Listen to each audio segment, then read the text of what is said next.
everybody. Thanks for tuning in to the latest Halo Spartan Chatter. Yes, as Sticker Boy just snuck in. Today is exciting. We'll be discussing Simon & Schuster's Halo Cryptum, the start of the Forerunner trilogy. And I'm joined by some very special guests. And I'm going to pass it over to the man you all know, Haruspis, and let him do further introductions. Hello there. Yeah, Alex Wakefield, franchise writer at Halo Studios. I make stuff up, and today I'm here to talk about one of my favorite books in the series. And we're joined, of course, as Sam said, by a very special guest. Chloe, I want to throw it over to you. Who are you? I am Chloe Bear, Greg Bear's daughter, parentheses, the tall one, and I helped him. I was a Halo fan from way back, so I helped him write the Halo books and also contributed with Halo Rebirth, the short story. I love that the classification here is the tall one, because I absolutely cannot relate. Well, there's two daughters. Yeah, I'm the short one in my family. It's kind of, everybody's like, oh, but you're the oldest. It's like, yeah, but I'm still by far the shortest. So I definitely cannot relate. Definitely cannot. Exactly. I'm fun-sized. But Chloe, I am so excited. Alex pitched having you on, and I thought it was the perfect opportunity to bring someone in as a guest. So I am so excited that you are here. And I'm honestly just excited to listen to you and Alex geek out over Halo Cryptum, because it is a great book. There's a lot of really important things to the Halo story in it. It is not my strong suit, so I am excited to learn from you guys while we're doing this. So I'll let Alex describe this one. I'm just going to be here and enjoy the show. All righty. Well, I guess to start, I remember being 16 or 17 years old as a fan at the time, back when this book released in 2011, and I was in the throes of studying Shakespeare and Homer and doing all sorts of literary studies like that. So I remember when I first came to this book, and a lot of people were sort of like, oh, this is a very different kind of Halo book. Much more kind of complex in the language. And as I sat down to read it, I was like, wow, this immediately just captivated me in a way that I'd always loved Halo. I'd always been a massive fan. And I feel like this book was the start of leveling me up even beyond that to, oh, wow, they're really going into the territory that I've been excited to see them explore. And it's just very exciting to have somebody here who was, behind the scenes working on some of that stuff. So, Chloe, I was wondering whether you've got any kind of insights from the very sort of beginning of this process, if you remember how this all kind of kicked off. Well, I think it kicked off. I was just listening to the podcast we did on Halo Evolve to kickstart my memory. So I think it all kicked off when somebody at 343 read my dad's book, City at the End of Time, which is this very, very far future book about, the city at the end of time, where reality and physics are breaking down, and they're sending these messages back to our time to try and solve things. And yeah, he was a hard science fiction writer for a really long time, and I think they were excited to work with him because they were fans of him. So how does, and this might be beyond what you know, and that's okay, but how do you even approach something like, hey, we want you to write a Halo novel, and it's basically going to be the foundation for everything that it's built off of? No pressure, by the way. Where do you just start storyboarding, throwing things at a wall, seeing what sticks? Do you know how that process worked at all? Well, obviously they had the background between the librarian and the Didact already, so that was the framework that my dad was working on, and then they pretty much just gave him carte blanche to do whatever, because, it's however many thousands of years before any of the games, so it's all this uncharted territory that we have no idea what it looks like, and they're just like, yeah, go nuts. As always, there's a bit of a danger, of course, in lifting the lid on sort of the big ancient mystery and having it really live up to your imagination. And I guess that's why you get somebody like Greg Bear to do that. But equally, I think if you go along for, certainly at this point, it was over a decade or so, and you never really progress that ever-present element of the universe, I think that also creates its own kind of friction and frustration and potentially loses its impact. So it was a really interesting decision at this point in the franchise to be like, all right, we're going into the social, political, economic, and technological touchstones for what really made the Forerunner civilization tick, and telling this grand epic story about essentially the last dying gasps of this empire, which is always a story the story type that I love. I mean, this was like kind of a transitional time for the franchise, because this was when Bungie was packing things up and handing it over to 343. Yes. So 343 ended up using a lot of this backstory for Halo 4. Oh, we're still using it to this day. I mean, Halo Infinite is set on Zeta Halo Installation 07, which is, of course, the main setting of Primordium, the second book in this series. Spoilers! I read the books that I forgot that, so I will have to go back and play them again. Well, that feels like a really good... there we go. That feels like a really good transition point to where we can just kind of start, because you just kind of touched on, we go to Zeta Halo and Primordium, which is book 2 of the Forerunner trilogy for anybody following along at home. But for book 1, Cryptum, it really is like where it's the beginning, right? It's where it all starts. So do you guys want to start at the beginning and just take it from there? And, what do you guys thought? Like, we know it's an important book. We know it's Alex's favorite book, or one of them. He'll probably say they're all his favorites, so, don't trust him. But also, for anybody who's here, for anybody who has not listened to it, there may be some minor spoilers, but that's fine. The books has been out for a long time, so it is what it is. 14 and a half years. Stop. Time. But yeah, I think we should just start at the beginning and just, start where the walk begins at the start, the first steps, right? Yeah, 100%. So this is a Bildungsroman, right? This is the coming of age tale for a Forerunner named Bornsteller. And a lot of the things that this Forerunner thinks and feels about the Forerunners as essentially a child, at this time, very much reflects our own beliefs about the Forerunners that we had at the time. These are these unknowable, benevolent, sacrificial, divine, noble people.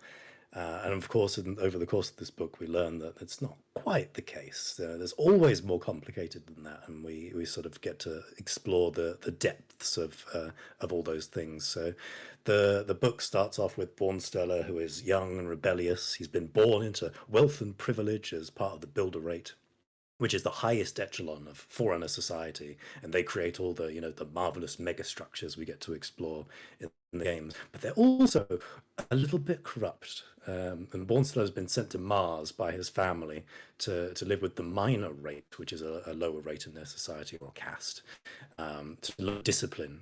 But he hitches a ride to a planet called Erde Tyrene at the behest of an AI who once belonged to a figure who anybody who read the Halo 3 Eternals back in the day would know as the Librarian, who was a very interesting and mysterious figure, certainly at the time. And Bornsteller is interested in seeking treasure.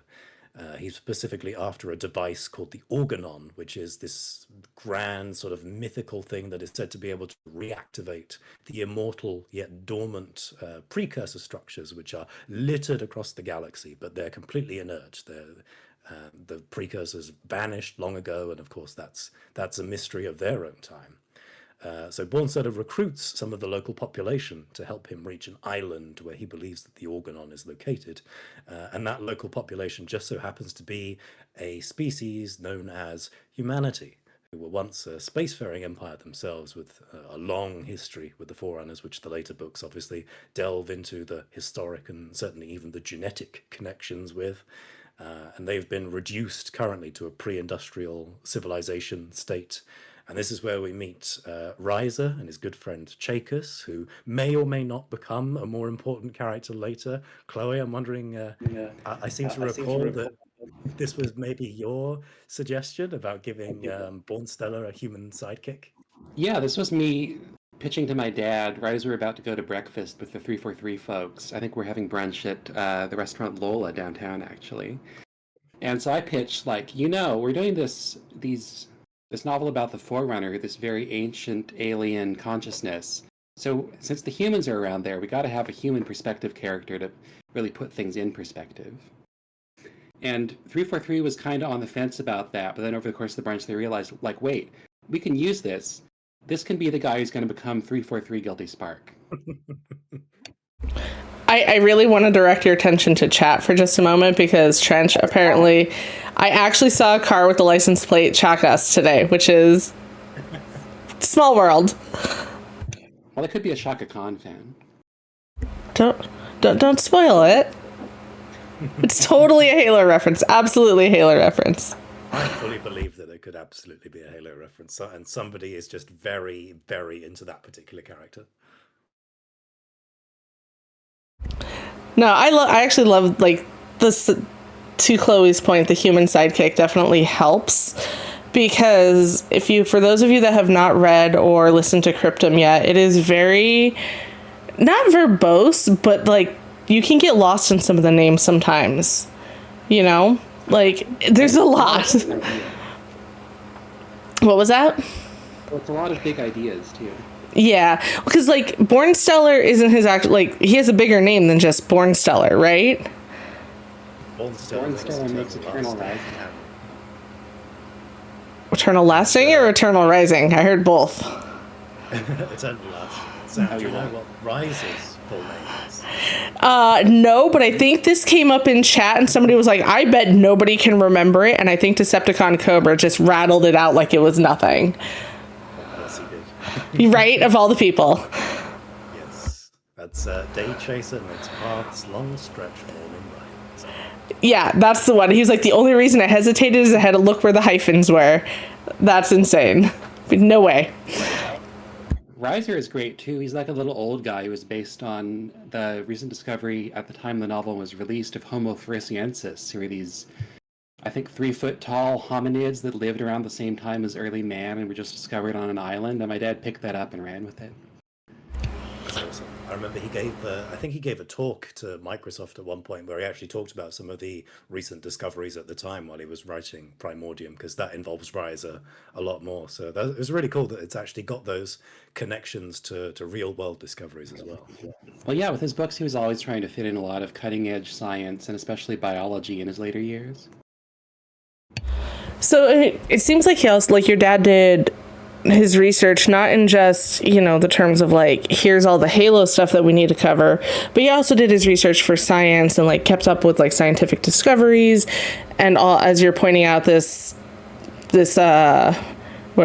species or race that they discovered, the little 3-foot hominids that you were discussing, so he was pretty much keeping up on top of that. Did he do that for all things? It had to be, right? It wasn't just for Halo? Oh, yeah. I mean, as a science fiction person, like, science is how you get your ideas. You just read Nature magazine and steal stuff from that, and you've got your next novel. That's such a foreign concept for me. I cannot imagine that. I do not have that level of creativity, and that blows my mind. So, mad respect to those that can do that. I believe as well that isn't Greg credited with having come up with originally the idea for like nanomachines as well? Yeah, sort of. So I've actually been doing a big reread of his works and blogging about it, and we just did Blood Music, which is the novel that's kind of the first Grey Goo scenario, because the setup for Blood Music is there's this scientist who creates this way to make all the cells in your body individually sentient. And because of that, like, once that happens to your body starts to break down because all the cells decide, like, hey, we can decide to do something different with all this. So eventually the entire world ends up getting turned into this one giant superorganism that then, just like in the end of the Forerunner trilogy, it starts to become intelligent enough that it can manipulate the very fabric of space itself. That's wild. Love that. And yeah, that actually came out before whatever the name of the Rudy Rucker book was that originally, the nonfiction book that originally posited nanomachines. So he was right on the cutting edge of that. I was thinking the whole time you're talking about like your life organism, your cells becoming sentient, what could possibly go wrong? That's actually terrifying, but I can see why, for a science fiction perspective, also super fascinating. So yeah, it's a really good book because he writes a lot about like these massive technological changes that ended up with the entire world getting transformed. So it is scary, but it all turns out all right in the end. All right, that's fair. Anyways, I did not mean to interrupt. We should get back to the Cryptum stuff. So you've got Bornstellar, you've got Chakas, and you've got Riser. So little crew, right? Yes, the crew sort of escort Bornstellar to this island where Bornstellar's like, this is it. This is where I'm going to find the Organon, and it's going to be great. But instead, he finds a warrior keep, a Cryptum, and he awakens an old warrior from within called the Didact. And this is somebody who the Forerunner Ecumen, the sort of wider government, is actually searching for reasons that will become clear later, but may or may not have something to do with some sort of parasitic life form that is proving to be a little bit of a problem. The Didact decides, no, I'm not really about this meeting. I'm going to go find out what's been going on myself. So he actually kidnaps Bornstella and his human companions. There's a great line. He's quite funny in this book, the Didact. I think that's what really struck me about him, is for all his cynicism and sort of worldliness, there's a lot of levity, I think, in some of his very direct lines that he has. I'm curious if you felt that as well, Chloe, when you were going back. Yeah, I like the line where the War Sphinx tells Bornsteller to suck it up. Yes. And then Bornsteller's like, wait, these aren't robots, these are Forerunner. I'd forgotten that. You are right, though. I do enjoy just the one-off. He also just has some very good lines in general, which I do appreciate. But the humor, and I think it's because it's that dry, funny, not sarcasm, but it's not the slapstick humor. But yes, the offhand comments are like, why would you say that? what is happening? Or suck it up. What? Okay, that's just rude. Sure. Really sick of all the other Forerunner shit. Yes. I mean, to be fair, they put him in a jail, so I can't blame him for that. But also, bad on Bornsteller for not following Rule 1 of excavation. Don't open the weird sarcophagus thing. How often do we see that in the news today? They find a new sarcophagus and everyone's like, don't open it. Do not open it. We're gonna open it. And then Bornsteller's like, but what if I opened it? And then opened it. So here we are. He opens it almost by accident, actually, when the War Sphinxes, who are have the impressions of his children, the Didact's children, within them, they say, like, who summons the Didact back from his meditation? And Bornsteller accidentally says, like, bring him back, with a question mark, like, he's asking for more information, but they take that as permission. They're like, bring him back. Excellent. That's what we're going to do. Bring him back, say less. Here we go. And now he's your problem. Congratulations. I think this was another of Greg's inspirations as well. Was it the Indian Tomb? I think it was, Chloe. Yeah, the old silent film based on the Thea von Harbou novel with a screenplay by Fritz Lang. It's the opening sequence of that is them descending into this tomb to awaken this ancient Indian mystic who's been buried underground in the state of suspended animation, and it's very spooky. And I was just watching the intro to that, and it rules, honestly. I remember he references Fritz and Lang as well in the Power of Harbou and the seal of Lang. Yeah, that's always sort of giving credit to the inspiration that he's sort of pulling from there. There's always something unexpected, I feel like. I think. And then I guess at this point, the Didact, so after he's kidnapped them, and they build this ship from a design seed that the librarian left behind for the Didact to take. And they jump into slip space to go and sort of explore what's happened in the last 1,000 years that the Didact has been in his punishment sphere. And at this point, we're just 5 chapters in. You kind of begin to see how Greg has so masterfully, crafted this story. It's almost like concentric layers that suddenly lock into place to show you bits and pieces of the bigger picture that this is all building towards. It's very classic space opera, where it has the thing like Star Wars, you start out on one planet, and then you go into space and you gradually get involved in bigger and bigger and bigger conflicts until the whole galaxy's in danger. 100%. The fact that all that happens in the first quarter of the book is insane. Because what? What do you mean? What do you mean we still have all this to go? This is a lot already. So good. And from there, they go to Charam Hakor, which is the ancient capital world of the human ancestor empire, and at the center of that once held a terrifying being within a time-locked prison, which claimed to be the last precursor, which was the civilization of cosmic engineers who seeded our galaxy with life in the first place. And they find that rather than that creature being in its prison, the entire planet has been devastated by some kind of weapon and the prison is empty. So where has this creature gone? What's happened here? Maybe a halo was fired over this planet, and that has pretty dire consequences for everything to come. It's quite interesting that they're chasing the shadow of Halo throughout this story. It doesn't actually come in until much later, when they go to the Kom-Yakesh system where the Sanshayum were quarantined. Obviously, we've known them as the prophets in Halo 2 and 3, leading the Covenant to annihilate humanity.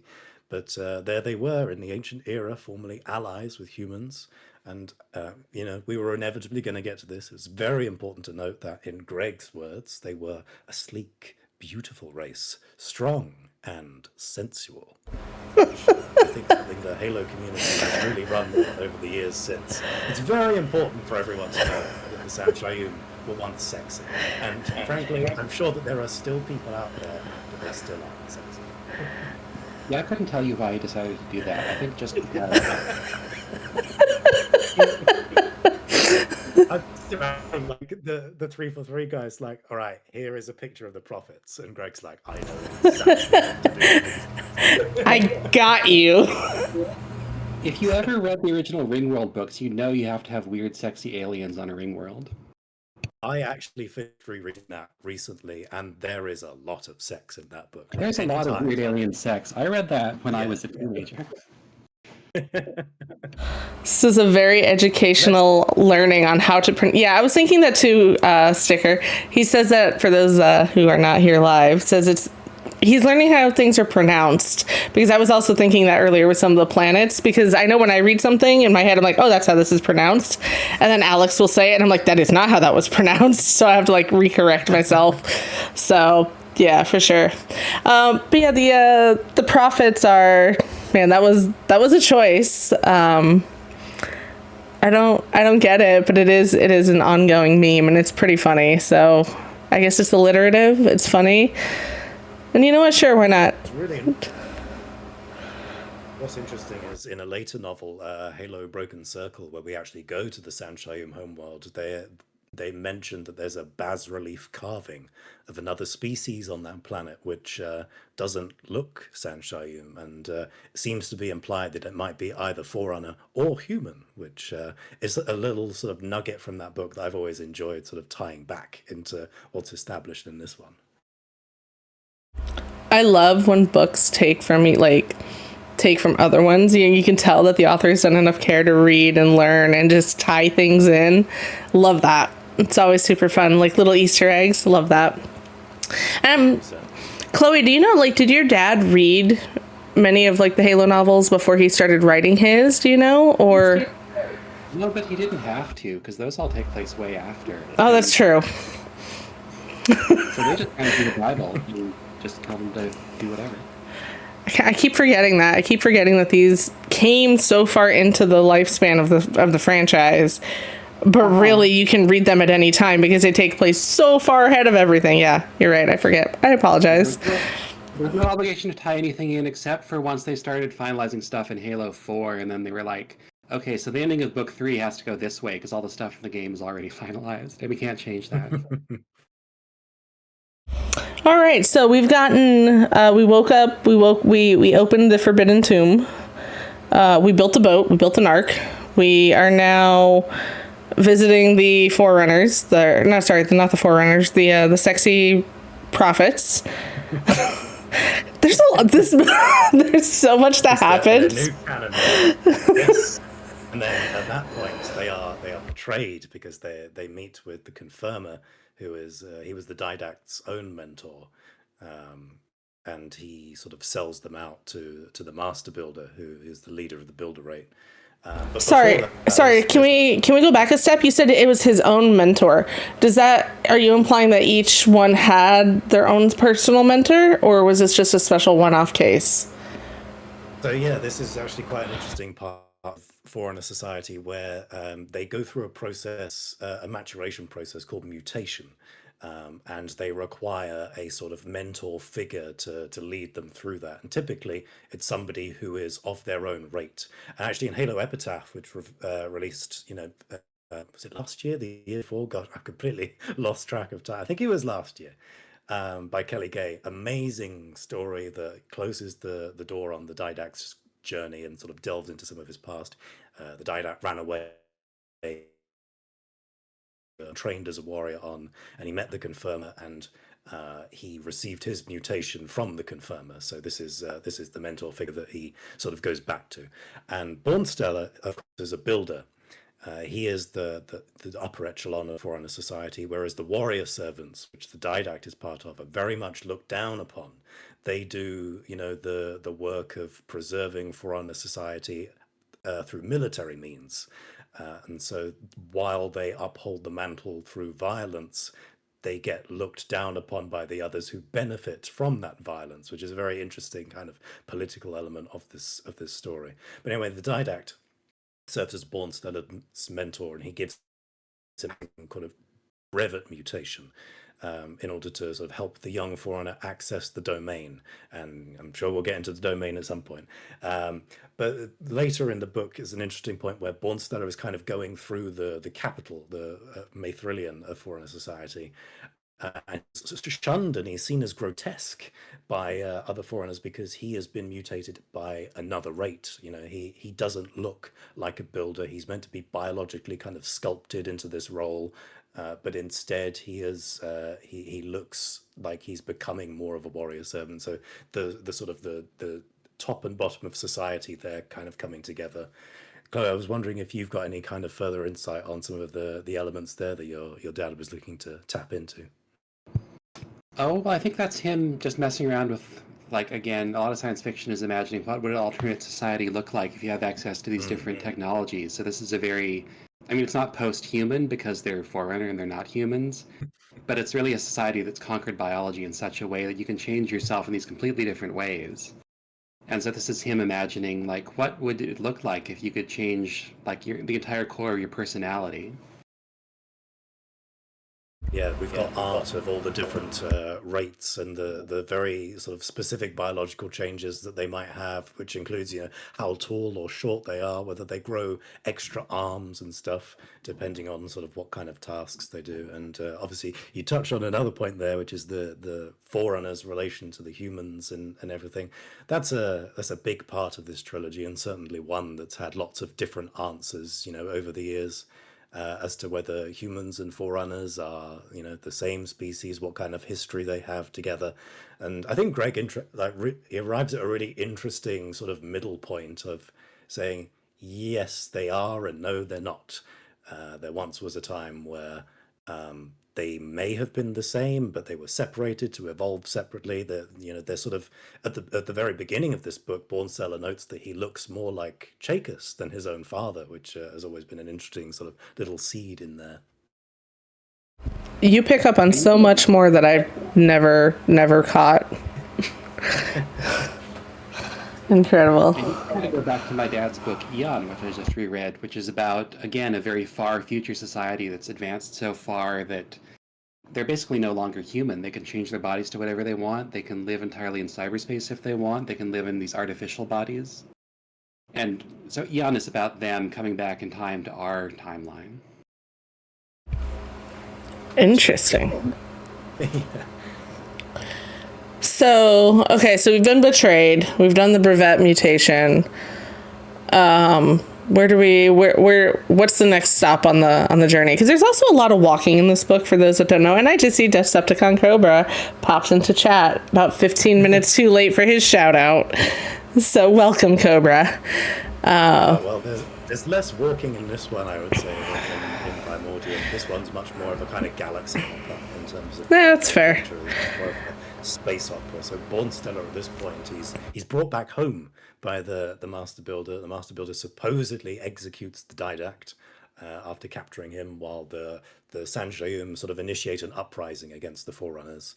And at this point, a Halo Ring is brought into action, and the Master Builder fires it on the Sanjayum to quell their rebellion, which the Forerunner government doesn't really like. They say that that's a crime against the mantle.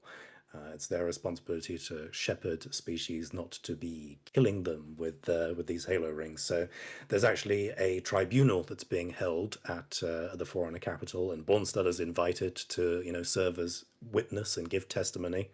But as the halo rings are all brought to the capital, and at this point this is the old array of halo rings, they are 30,000 kilometers in diameter, so 3 times larger than the final array. How do you just like put a leash on it? And in my head, I just see somebody walking one like a leash. Just like, okay, we need to bring this to the capital now. That's insane. So crazy. So 11 of the 12 halo rings are brought back to Maithrillian. The 12th ring is missing. That's it's somewhere out there under the command of Mendicant Bias, which is a name again that people will be familiar with from Halo 3's terminals.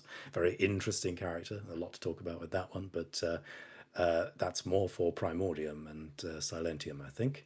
And while this is all going on in the capital and the Master Builder's on trial, suddenly everyone's armor, all Forerunners wear bodies, armor looks up, like freezes them in place. The ring is. Can you repeat that? You are in robo mode. Hello. Where do you need to start from? Everybody's armor locked up. Okay. Yeah, everyone's armor. You can bias with the Rogue Halo ring, and he starts charging several of the rings to fire on the Forerunner capital, which obviously works considerably. Is that brings me the timing, Alex. I don't know if your phone is next to your mic or something, but you are sounding like Mendicant Bias is getting ready to charge up a ring. So obviously it's not an ideal situation, though. You definitely don't want Mendicant Bias bringing a rogue halo ring and then charging up all the others to shoot them at your capital, right? Indeed. The fleets all firing on halo rings to try and destroy them. This is not happening. Disruptions in flip space. Yes, definitely some slip space interference. Do you have something near your computer? I don't actually. Super interesting. Okay, let's third time's a charm. Chloe, take over. Yeah, so Mendicant Bias fires the halo rings at the capital, and Bornsteller gets out just in time and goes to meet the librarian. I'm not as good at recapping as Alex is. I mean, that did the trick. That did the trick. He got out. So what happens when they get to the librarian? That's exciting. And no, it's not, for those of you wondering, she does not have a bunch of books you can check out. She might, I don't know. But that's not her purpose here. Not that kind of librarian. The library, like your husband, has. I'm gonna kick Alex and make him rejoin at this rate. It's super bad. You were full robo. I mean, I could replace him with Cobra. Cobra could probably take over right for him, knowing how easily he just trotted out Riser's full name.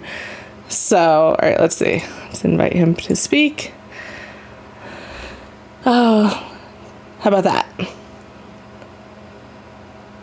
Maybe?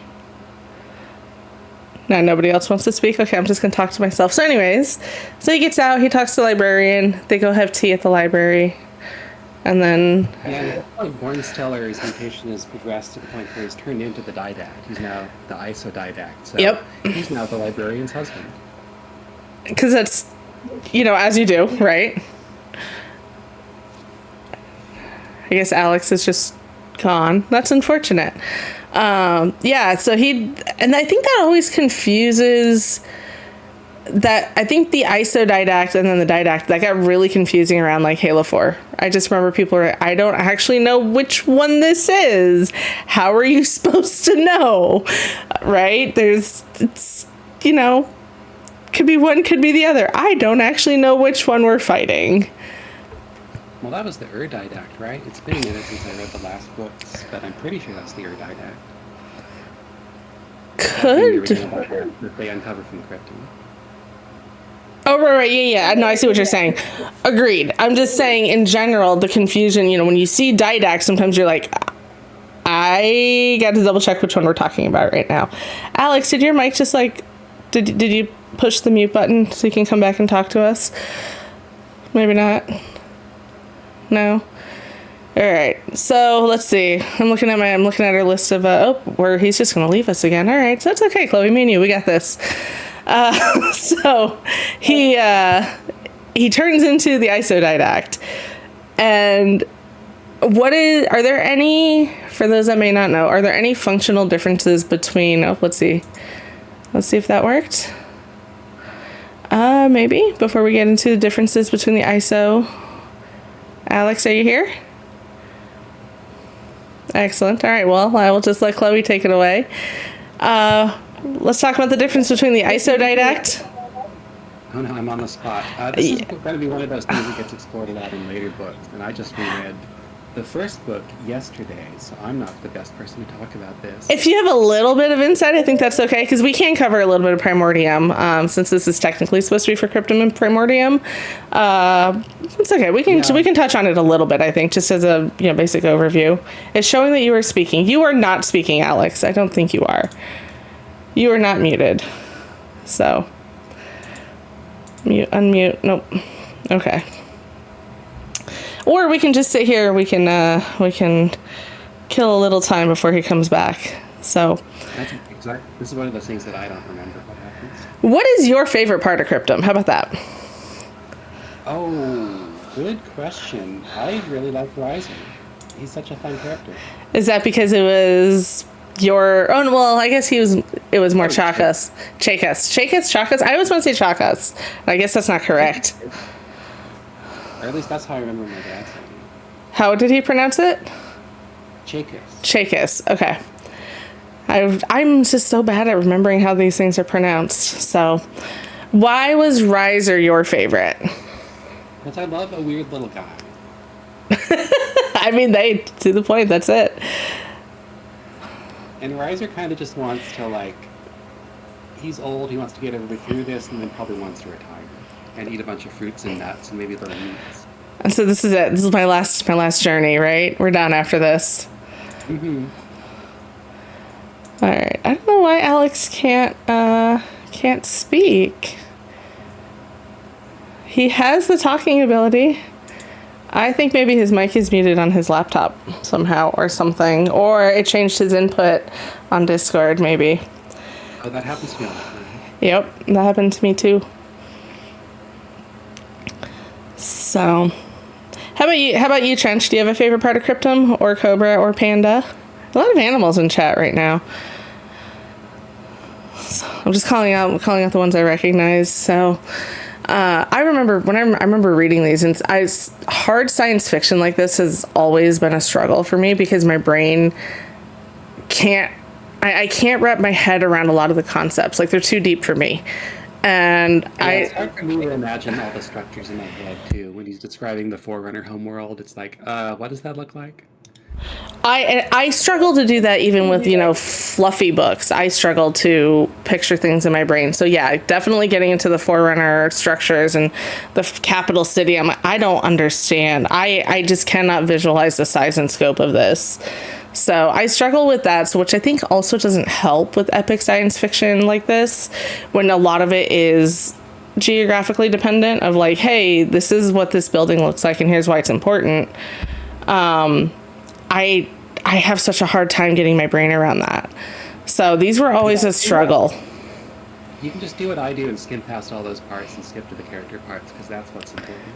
That's true. Skip all the world building, just get to the people. I've got a soft spot for Riser too. Yeah, Cobra, the question earlier was, can you name Riser's full name? And I had just seen in chat that you rattled it off with no hesitation. So that was super impressive. But I think what I do like about this trilogy is that it feels like it gets a little easier to read as it goes on. I don't know. The third one definitely has some really interesting things, and I wish we could talk about that one a little bit more, because that's... Yeah, the third one gets way weirder. Yeah, there's a Promethean mistress. I like, what? Okay, sure. So, nothing too insane. Yeah, you've got that name down. Absolutely. So, all right. Well, it looks like Alex's mic is apparently just not going to play nice with us. So, we actually covered a lot of it. So, I don't know if we have too much else. But does anybody in chat have any specific questions or any questions for Chloe or anything about, how the book came together? Or I actually have a question, and I don't know if you want to answer it or can. But how did your dad approach getting help from you on these books? Was it, hey, I'm working on this. Do you want to, is there anything here you can provide insight onto? Or, would you like to help me with this part of it? How did that kind of like collaboration work out? Oh, he knew I was a Halo fan, so he was all over it as soon as he got the job. Like, hey, you want to help me out with this? And I tried to walk him through some of the video games, but he's really not a first-person shooter player, so that didn't work out. So then I ended up just giving him advice on, like, here's the kind of stuff that, as a Halo fan, I would want to see in these prequel trilogies. Ah, okay, so there was a little bit of that Halo background there, just maybe less so first-person hands-on. Yeah, I think we got through, like, the first 2 levels of Combat Evolved and then gave up. You know what, that's fair. It's not for everybody. Especially it can be the old ones can feel a little clunky, but they're still so good. Love them so much. So that is pretty cool. Did your dad ever, like, work with you on other novels too, or only ones that he thought you would be interested in? Yeah, we actually ended up doing this book together with a bunch of other writers called the Mongoliad, because we were doing historical European martial arts, like 13th century German longsword and that kind of thing together, along with Neil Stevenson and Mark Teppo and some other local writers. And we would all get together for coffee afterwards, and because we're writers, we started bullshitting this scenario for how do you get a knight to fight a samurai in a historical context. And that became this historical epic novel about a group of knights trying to stop the Mongol Khan's advance into Europe. And so we worked together on that. And we also did a Jurassic Park comic together and a couple other short stories. That is such a niche, such a niche hobby. I love that. That is so cool. Also pretty cool that you get to work with other people in the area and, like, branch out. So I love that. Did you get to help with any of the other Halo novels, or was that really only this first one? Oh, no, I got to help with all of them, and then also do Rebirth, obviously. Right. Okay. Actually, somebody in chat has a question. Cobra would like to know if your dad ever hinted at what Venevra? Not sure how Alex would pronounce it, but I would say Venevra. If what Venevra's, quote, hidden name was. More of a Primordium question, maybe. But I know it's maybe implied to be Cortana. I don't know if we have an answer for that. I don't know that I do either. It probably wasn't Cortana, because I don't think he would have known to make that reference. And of course, Alex, who probably would have an answer, is suddenly gone mute. Cat got his tongue, which is probably the worst thing to happen to. I know this is killing him. I know this is absolutely killing him right now. He might. Maybe if he has an answer, he can dump it in chat and I can read it. Kenny, I'm not even going to attempt to pronounce those names, but those interactions, and actually there was some really sick artwork of the latter character mentioned by Kenny. I'll have to find it for you, Chloe, and send it your way, but one of our community artists did some really sick artwork of the early humans in the Forerunner trilogy. All right. What is your question? Let's see. I'm scrolling up, Trench. Considering the manipulation and mutating of flesh the Forerunners engaged in, and their own dismissal of violent means to, quote, enforce the concept of the mantle, I wonder if the precursors themselves underwent a similar societal shift from the precursor purging Forerunners to the precursors proper. I wouldn't know where to begin with that. That just seems like a lot. For a minute. What was that? I'm going to have to think about that one for a minute. I guess I could, right, because if you can change things on the fly, it definitely is possible. I don't know. I don't know if we'll... biological shapers, so they almost certainly did something like that. I thought I just saw Alex's name flash for a hot second. Oh, it did something. It's doing something. Maybe he's back. Maybe not. Switch to the rubbish mic. All right, that's fine. We're almost done. We can wrap up with that. So, did you want to cover anything else? Did we want to run through to the end of Cryptum from the being kidnapped and put on an ark? And then we've already covered the brevet mutation finalized to turn Bornstellar into the IsoDidact. What do we miss? What are we missing after that? Is it working? It is. I can hear you. Oh my god. Yes, you were right. It was killing me. I switched. I know this one was like, just, no, this is the one. So, all right. Let's do a quick speed run. Bornstellar becomes the IsoDidact. Then what? Then we go into book number 2. That is actually literally the end of the story. That's where we sort of close at that chapter. Everyone thinks the original Didact, is dead. And obviously we find out in the third book that that's not quite the case. Just kidding. He's not dead. There's just 2 of them. Yes, indeed. Did you see Cobra's question in chat about Venevra's hidden name? I did. Do you have any That's all I'll thoughts? say about that. Okay. All right. That's fair. That is fair. It is getting out of hand, Trench. Now there's 2 of them, and you got to know which one's which. But they look the same. So good luck. So, all right. Pins was typing. I think we're probably in a good spot. We can start wrapping things up. Do we want to just do a quick speed run of Primordium? Give people that maybe just finishing up Cryptum something to look forward to with Primordium? Lots of walking, which actually, we make fun, but having read a lot of science fiction, like classical science fiction recently, that's what it is, right? If you read Rendezvous with Rama, they go to a place, a cool alien place, and they walk around it.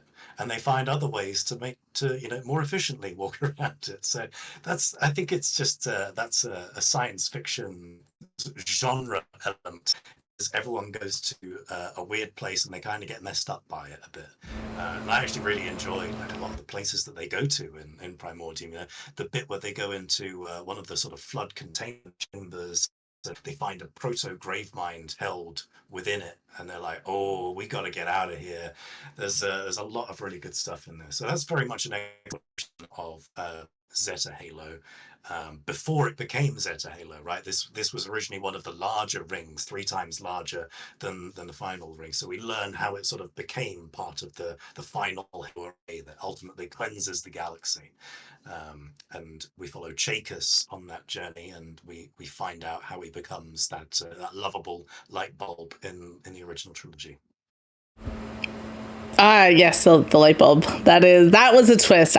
As somebody who is not, self-professed, not a deep sci-fi person, very unexpected, but very cool. I did enjoy that twist. Ericy Boo. Oop, go ahead. My favorite Halo character, 343 Guilty Spark. Well, people that really like Johnson might come for you for that, but that's fair. He's super interesting.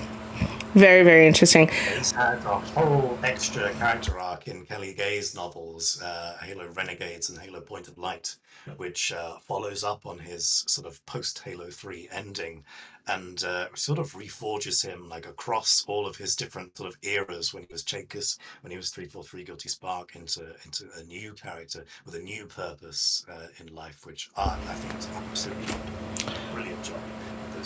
I cried multiple times.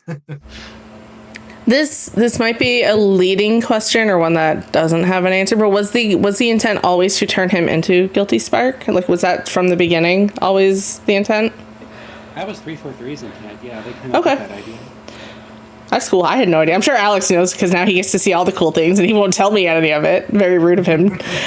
But he leaves our team and suddenly there's all these secrets. Very rude. That's totally fair. Good to know. Somebody was actually asking, do we know if the cover of Cryptum is set anywhere in particular, or is it just somewhere on the ring or somewhere on a planet? I think it's just I supposed to always be, personally. Sorry, go ahead. I think it's supposed to be just generic Forerunner City. Yeah, I personally always took it as potential. If it was a particular location, it could be like Bornsteller's home, his home planet with his family, looking out over the vast sort of range of structures that they've got there. But I don't think it's ever sort of specifically intended to be a particular location. That would make sense. Just kind of, Forerunner in nature. So, somebody said they were talking about the brevet mutation, and they're like, "Oh, they took character development very literally." Yes, they did. Yes. The literal definition of it. And of course, Bornsteller's character journey is, really uncovering the sort of the rot at the heart of the Forerunner Empire, which is the same kind of universal truth at all empires, and how they've sort of exploited and brought suffering to others in order to maintain their position as the self-appointed shepherds of life in the galaxy.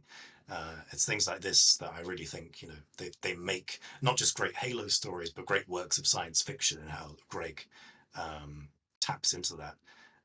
Obviously, as Cobra has brought up, we sort of explore that in the modern era with the conundrum of kidnapping children to turn them into super soldiers. And in this, it's Bornsteller really discovering the sort of the lie that the Forerunner civilization is built on. I did actually pull a quote from the book, if I may read it. Always. I will never turn down a narration by Mr. Alex Wakeford. Bornsteller says at the sort of around the late midpoint of the book, he says, "All my young life I had lived on an invisible cushion of civilization. The struggles and designs of thousands of years of history had brought me to this pinnacle. I had to exhibit only the tiniest minima of self-discipline to inherit the place my family had planned for me, the life of a privileged Forerunner, the very notion of which I found so restraining. My privilege to be born and raised all unaware of what Forerunners had to do to protect their position in the galaxy, moving opposing civilizations and species aside, taking over their worlds and their resources, undermining their growth and development, reducing them to a population of specimens, making sure their opponents could never rise again, never present a threat to Forerunner dominance, all while claiming the privilege of protecting the mantle, mopping up after the slaughter. Species had democracy, stretching how far back in time? What was myth? What was nightmare? What was truth? My life, my luxury, rising from the crushed backs of the vanquished who were destroyed or de-evolved."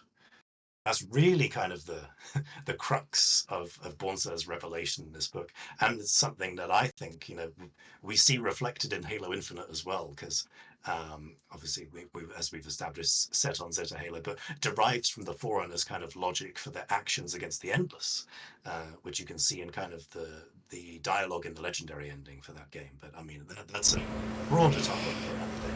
But it's all those little kind of thematic connections across the series which are really interesting to me.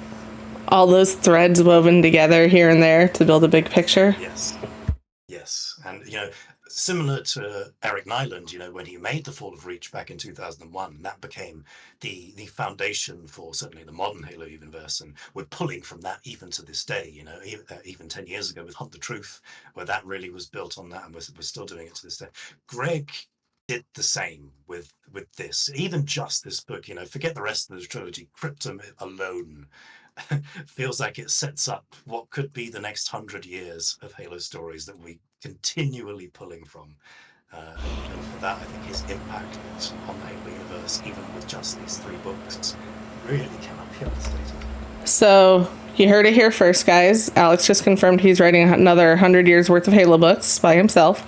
I am kidding. That is a joke. Please do not take that as fact.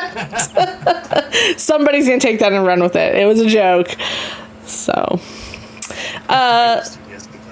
right. So Halo Cryptum, if you could sum up Halo Cryptum into, let's say 2 sentences, go for it. Say what? I said, Chloe, do you want to kick us off with that? I would say Halo as classic grand scope space opera. Pretty good. What about you, Alex? 2 sentences, you say? How long did the sentences be? I mean, you just give me something. Give me something. Actually, I like when people do the really funny summations of something, right? Like Green Man, Blue Girl, Save Galaxy or whatever. Like, do something like that. Sex and Sunshine. Perfect. Of course. I don't know what else I expected. Well, to take it more seriously, the book also, as the official summary, I think there's a really sort of blur into it. I don't know. I think Trench just won the game. One Man Freaky Friday with laser guns. That's pretty good. So. It is. Yeah. So, following Cryptum, where we follow the journey of Bornstellar, Chakas, and Riser from, Bornstellar all the way to becoming the IsoDidact. Primordium, we starts off strong, the IsoDidact, and where do give me the broad overview of that one, just in case anybody wants to pick up the next one, because I think the next one gets more interesting too. Long walks on the ring. To what end? Going to lovely places like the Palace of Pain, where we discover all the wonderful horrible weapons that are being used against the goons on the ring, which is really quite interesting to delve into. And certainly, I know everyone really loves the last kind of 50 to 100 pages of that book specifically, because they confront the primordial, the timeless one, the last precursor, who the Bornstellar Didact, the IsoDidact, he executes and ultimately transforms into the Gravemind when he shows up in the third book. So you want to sort of delve more into the origins of the Flood and the horror elements there, then you will definitely want to look into the second book. And then book 3 really goes places. Didact's back, baby. The original one. And ISO, two of them. He still has that levity about him in the third book, which I really enjoy. There's a particular bit where they have, because these are translated excerpts, the Didact says unbalanced gravity is and then there's an expletive in there, but it's sort of filtered through the narration into there's a naughty word that the Didact is using here. There's a lot of that sort of thing, which is a great balance to the horror of what he goes through when he encounters the Gravemind once more and gets turned into a really not very nice version of himself that we eventually meet in Halo 4. I mean, just imagine, you run into this guy who's like, hey, you just killed me. It's like, no, it wasn't me. Just a guy that looks just like me. Right? I swear. Totally gonna sound normal. I just look a bit more like Audrey 2 now. Right? So, they do get, I do think they get... After that, of course, Chloe did that wonderful epilogue to Silent Hill and Rebirth. That's right, featuring my external self-insert OC, Growth Through Trial of Change. We love to see it. And she actually reappears in Promises to Keep, a short story where she sacrifices herself to restart the domain because the firing of Halo severely damages it. And she becomes the kind of the biological template for restarting the domain. Yes, switching it off and on again. That's right. Merging with the internet to make her the most online trans woman to ever live. Perfect. Well, I think that was a lot. That covers a lot of things. I think that was a lot of fun. Is there anything we missed? Anything, Chloe, that we didn't get to that you really wanted to cover? That about covers it for me. I don't know if you want to... A lot of this book, the themes in this book are the greatest hits of the themes of my dad's books. So if you love this book, you'll love his other works. I think I mentioned Eon and Blood Music, and pretty much all the stuff has a lot of mega structures and manipulating the information substructure of reality and that kind of thing. So if you want some really big, weird ideas, read Greg Bear. I love that. So I think that's a good note to wrap it up on. I want to thank everybody who's in chat and hanging out with us and everybody tuning in later. So this has been amazing. we have had a really great time talking all things Halo Cryptum and about the Didact. So if Didact is your main man, you should definitely check it out. Really great lore here.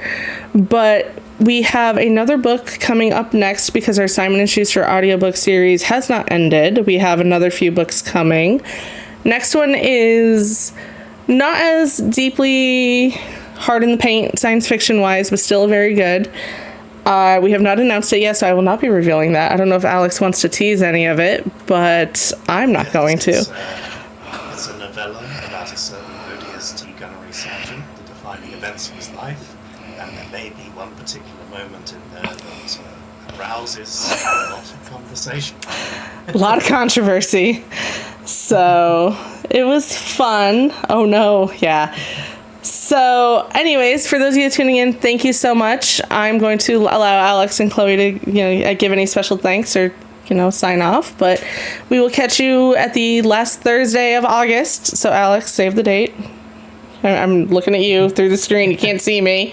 So I'm staring at you. But yes, again, Chloe, I do want to say thank you so much for joining this. You are the first non-studios guest we have had on, and it was a great pleasure. So I will let you guys give any special thanks, and then after that we can go ahead and call it a day. So yeah, my special thanks to Chloe for coming on here. I love the work that you and Greg contributed to this series. It, as I said at the start of this, I feel like it leveled up the degree of obsession with this franchise that I had as a fan to what it is today. And these stories endure. They are loved by so many people. And yeah, just thank you. And I think my dad would be really gratified to hear that. So thanks to him for writing these books and also making me, and also thanks to Alex for inviting me to be on here. This was really fun. All right. Well, thank you both. And with that, I think that we'll just put a bow on this episode of Spartan Chatter, and we'll see you in August for the next one. Goodbye.